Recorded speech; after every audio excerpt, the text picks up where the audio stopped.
France 3 vous informe que certaines images de ce programme pourraient heurter la sensibilité des enfants ou des adolescents. Lors de sa sortie en salle, ce film a été interdit aux mineurs de moins de 12 ans. Vous aurez rien contre les cauchemars?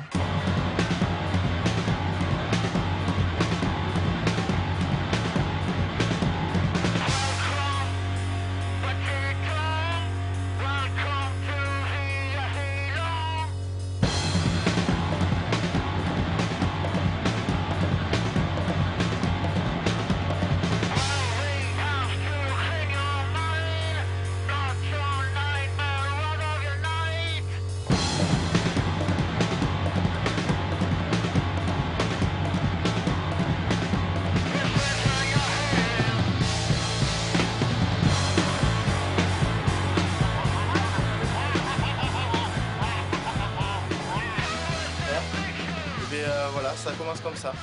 Alors on va voir après ce que ça va donner. On verra à la fin de la vidéo quand on aura 250 heures de bande. Une certaine aventure commence, hein, quand même. Non mais salut, je m'appelle Laurent, je suis l'ancien batteur des SWAD. Je m'appelle Dale, je suis guitariste chanteur à SWAD, j'étais guitariste chanteur à SWAD. Tu sais, il y a des mecs qui essayent d'aller en Angleterre, il y en a d'autres, ils arrivent en France, on est obligé de les cacher dans le camion et tout. Tommy, guitariste dans SWAD, à l'origine du groupe. Voilà, je m'appelle Sébastien Guirao, j'ai 33 ans. Depuis que le groupe SWAD s'est arrêté, je suis parti faire de la guitare chez Basement. Après j'ai refait de la basse dans un groupe sur Pau qui c'était Dead Like Me. Et puis maintenant ça fait 1 an où j'ai tout arrêté et où j'ai créé mon entreprise. Aujourd'hui je travaille et je vis à Montpellier, j'ai ma vie qui est là-bas. J'ai un petit gamin, je continue toujours la musique mais ce n'est pas mon métier. Je ne travaille pas dedans, j'ai pas réussi à rentrer dans ce milieu magnifique, cette grande famille musicale. Alors après SWAD, j'ai continué avec un groupe dans lequel je jouais déjà auparavant, qui s'appelle Les Boules en Vrac, dans lequel je joue toujours. Et puis là, depuis quelques mois, il y a un autre projet qui s'est monté qui s'appelle Frenetic Dancing, qui est un groupe tribute aux Tux. J'avais fait d'autres formations musicales après, notamment un groupe qui s'appelait Scarf. Je jouais de la basse dans un groupe qui s'appelait Osobuco, puis chanteur dans un fanfare rock à Mont-de-Marsan. C'est vrai que je la connais. Je sais pas si tu me vois là.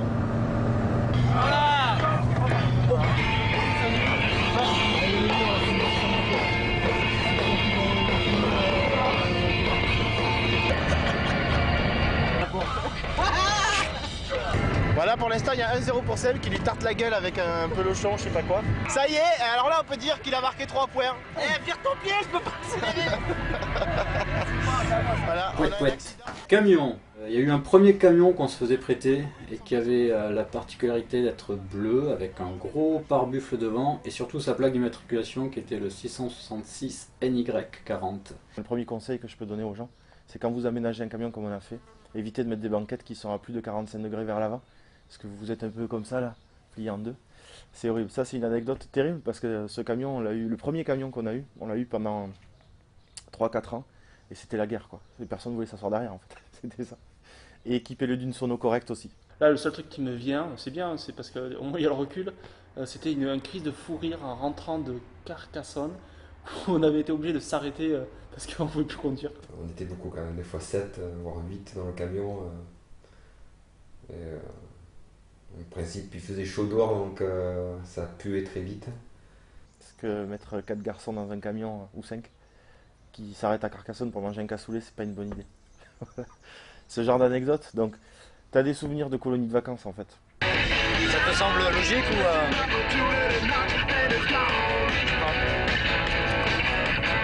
En même temps, c'est pas trop discutatif.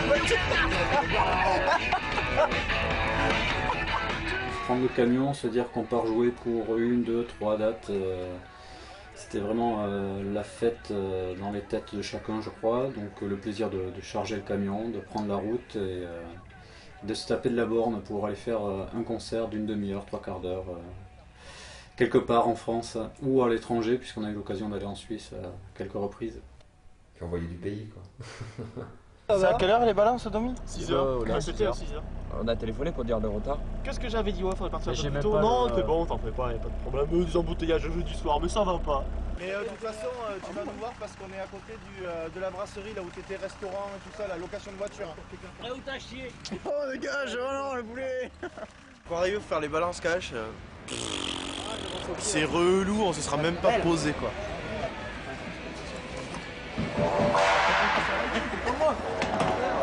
Je prends la ligne.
Enfin, moi, l'optique, c'était chaque concert, c'était la guerre, quoi. Donc, quand tu étais sur scène, il fallait convaincre le public. Donc, c'était à la fois ça. C'était toi le patron, faire ce qu'il faut pour faire adhérer les gens qui sont venus te voir à la musique. Et puis après, c'était un exutoire, quoi. C'est là où sur scène qu'on permet de défouler ce qu'on peut pas faire et enlever toutes les frustrations qu'on peut avoir dans la vie, quoi. Donc, c'était vraiment ça, quoi. Voilà, c'était un exutoire et c'était la guerre. Les concerts, c'est des moments qu'on te volera jamais. T'as ta famille, enfin, t'as différents rôles comme ça. Et ces moments-là de concert, ces endroits-là, c'est vraiment les moments où tu es toi-même, enfin une partie de toi-même, mais dans laquelle personne n'a accès, quoi. On arrivait vers la fin, quand on commençait à mieux se connaître musicalement, on arrivait à plus faire d'impro dans les morceaux, ça c'était bien. Et on était arrivé à un moment donné avec le groupe où il y avait une vraie complicité, une vraie confiance, on se regardait et il y avait des regards qui étaient clairs, nets et précis, il n'y avait pas besoin de parler, pas besoin de dire un mot, c'était au regard que ça fonctionnait et c'était vraiment chouette pour ça.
Quand tu joues dans un groupe, tu fais la musique, je pense que tu le fais pour toi, déjà pour faire des morceaux, mais hormis ça, quand tu fais des morceaux, tu penses déjà à la scène et comment tu vas les vivre pendant cette demi-heure, quoi. Donc voilà, le plus important c'était la scène et ça restera la scène, je pense, plus que la musique sur CD ou autre.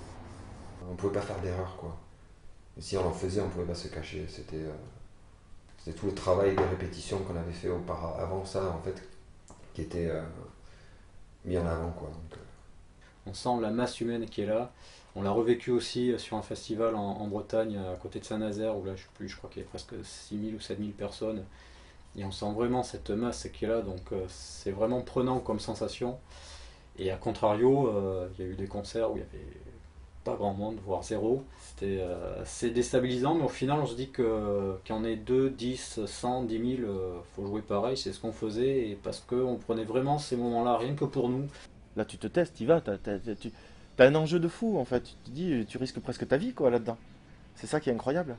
Et ce que je trouve difficile dans le concert, dans un groupe, c'est l'appréhension de la scène, et c'est te dire, ben, t'es tout nu, t'y vas, même si t'es caché derrière ton instrument. Je pense que c'est encore plus dur quand t'es chanteur, hein, mais en batterie, c'était ça. C'était, je suis tout nu, j'y vais, et c'est comme si tu jouais ta vie, parce que quelque part, même si tu donnes une image de ce que tu es, toi tu sais que t'es juste à l'intérieur. Et donc, quelque part, tu te livres complètement, même si les autres s'en rendent pas compte. C'est ça qui est incroyable en fait dans les concerts. Donc oui, c'est le plus important, c'est le concert, ça c'est sûr.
L'album c'était une sacrée expérience parce qu'en fait avec Sword on avait fait que de la maquette, on va dire des démos enregistrées dans des petits studios donc allant à gauche à droite pour pouvoir démarcher nos premiers concerts. On s'était jamais vraiment focalisé sur un album, c'est-à-dire une dizaine de titres qu'il faut sortir en un temps réduit. Jusque là c'était simplement des démos, 3-4 titres.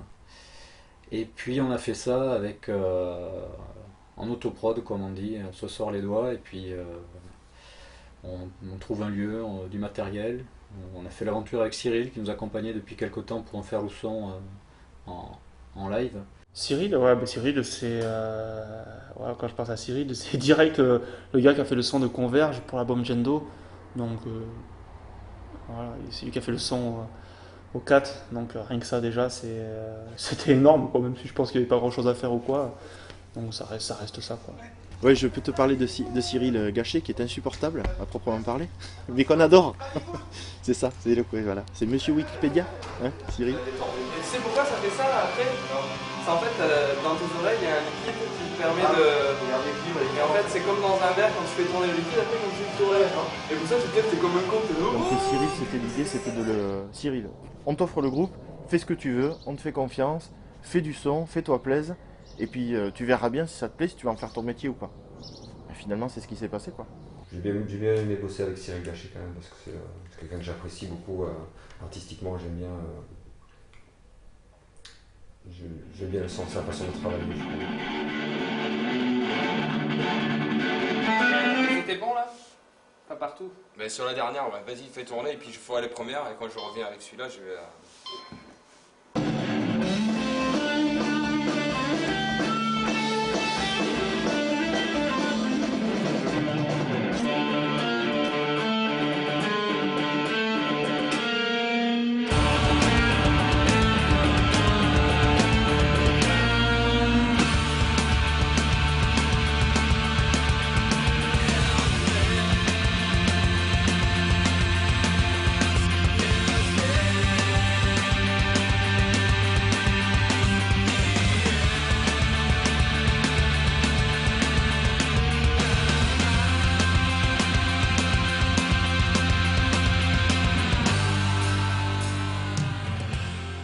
l'enregistrement pour moi c'était un peu difficile parce que je travaillais en même temps, donc c'était le soir ou autre, donc c'est quelque chose que j'ai pas trop vécu en fait. Dedans, c'était un peu de l'extérieur et puis genre hors du studio de toute façon. Donc. Je sais même pas combien de temps on a mis pour. On a passé une semaine, je crois.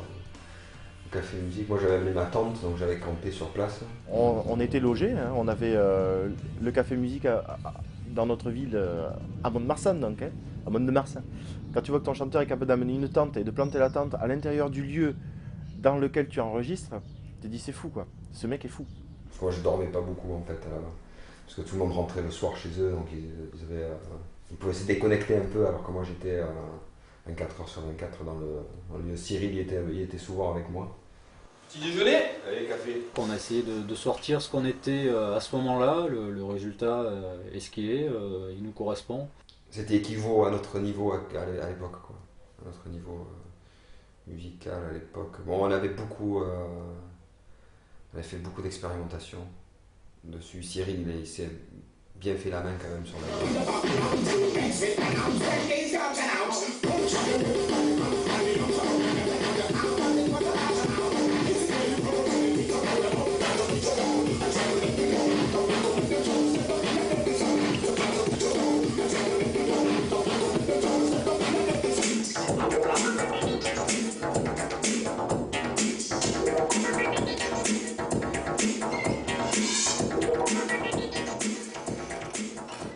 Belle. Tu veux un sonko? Non, un prince. On avait eu de la bonne publicité quand même, parce qu'on avait eu de la publicité en Allemagne, en Hollande, aux États-Unis, mais ça nous a rien apporté, parce que une publicité dans un magazine sans un vrai travail derrière, ça sert un peu à rien. On a eu pas mal de chroniques qui sont tombées, des concerts qui sont venus avec. On a sorti l'album en Angleterre sur un label, c'était une autre expérience. Ouais, l'Angleterre en fait ça nous a pas apporté grand chose, à part repayer un pressage de disques qu'on avait déjà 700 exemplaires et ils voulaient qu'on en presse je sais plus combien après, on s'était retrouvé avec un gros paquet de CD. Voilà.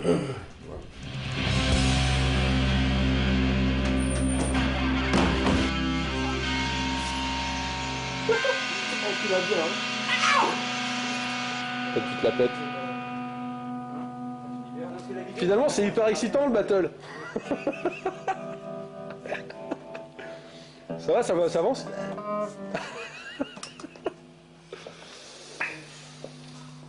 Oh.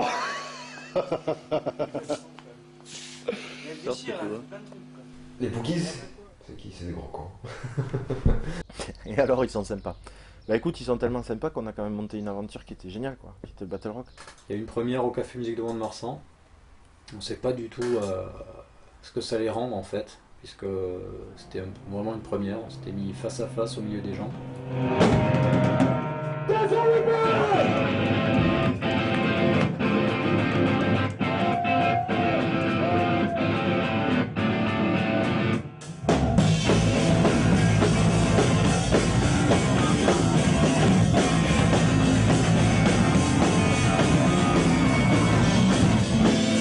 L'idée c'est vraiment d'avoir les deux groupes face à face, par terre au milieu des gens, entourés, ce qui fait que les gens voient un concert différent.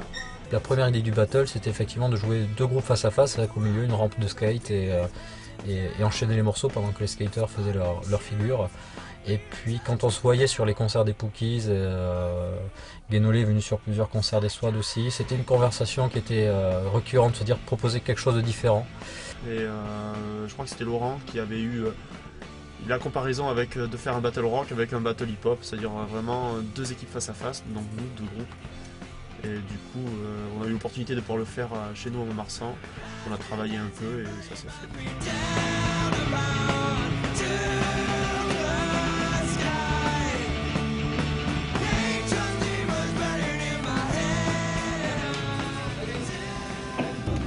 Tu en fais plus jamais ça. Non, mais enfin ouais.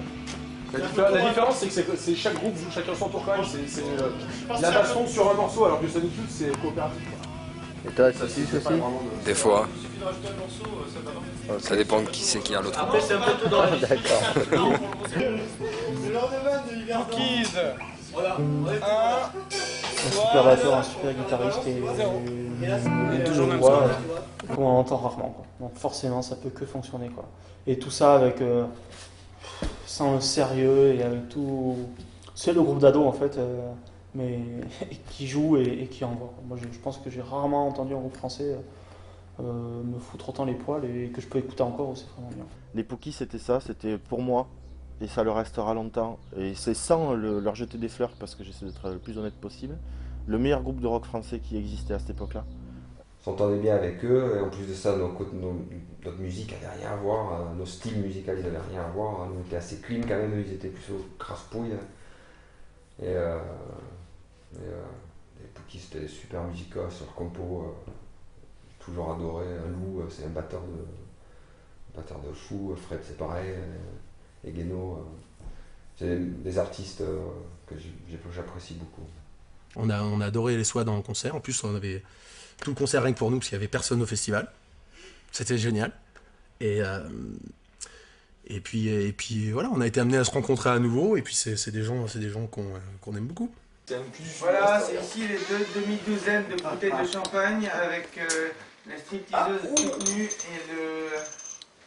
et les nouilles froides. I'm yodeling crazy, I'm yodeling blue. I'm yodeling crazy for someone like you. Yodeling crazy, I'm so happy too. I'm yodeling crazy for you. Odelay yodelay yodelay yodelay odelay yodelay odelay yodelay odelay yodelay yodelay.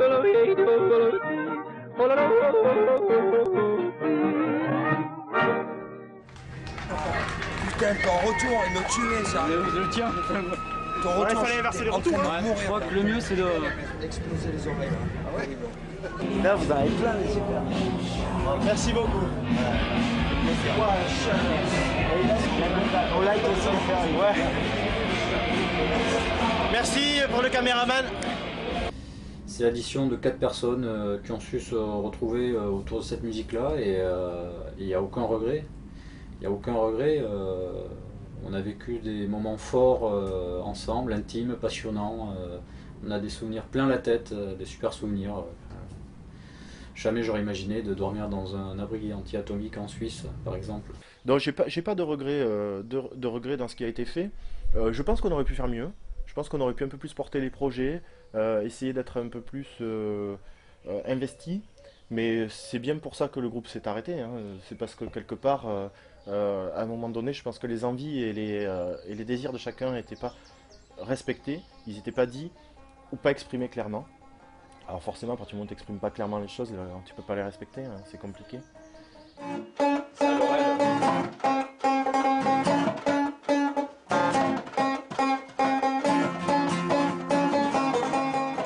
Soit de composer des morceaux, c'était très difficile. Il y a 4 individualités avec 4 goûts musicaux, 4 caractères bien spécifiques et je pense que ça a été c'était des moments très difficiles, quoi. Se mettre d'accord, savoir quoi faire, comment faire évoluer le morceau. De toute façon, chaque membre avait sa qualité, ça c'est sûr. Je veux dire, Domi c'était quelqu'un de très carré qui arrivait à bien organiser les choses. Il avait des très bonnes idées, des très bons riffs de guitare. Après Laurent c'était quelqu'un qui était très social en fait. Il arrivait vraiment à distinguer des problèmes dans le groupe et les résoudre assez vite. Seb c'était quelqu'un qui était vraiment sur le bord de tout, prêt à exploser tout le temps, donc il était toujours là pour nous réveiller, quoi. Seb c'était une bouteille de 2 litres de coca, quoi. Il buvait du coca tout le temps et après il explosait et il nous réveillait un peu, c'était notre caféine. J'arrive. C'est vraiment normal. Oh, il y a des femmes dessus en fait, parce que il a... Tu pues la gueule.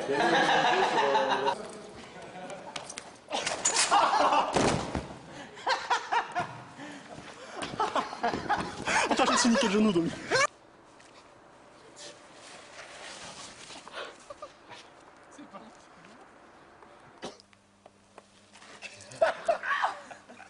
En plus, il arrête pas, lui. Tu sais, lui, il continue, il arrête pas.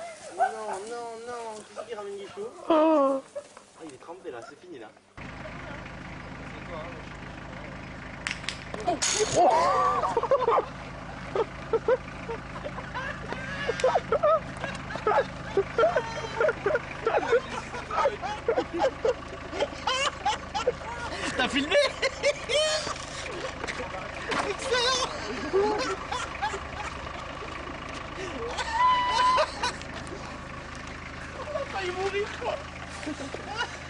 Elle est partie.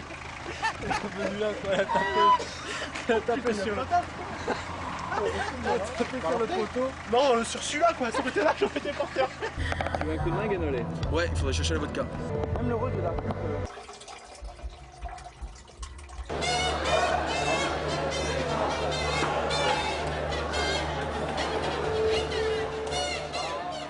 Moi, l'histoire, elle est terminée. De la manière dont elle s'est terminée. Et elle nous appartient. Que ça se fasse ou que ça se fasse pas, ce projet de faire un dernier concert, c'est nous qui finirons notre histoire. C'est jamais quelqu'un d'autre, ça n'appartient à personne.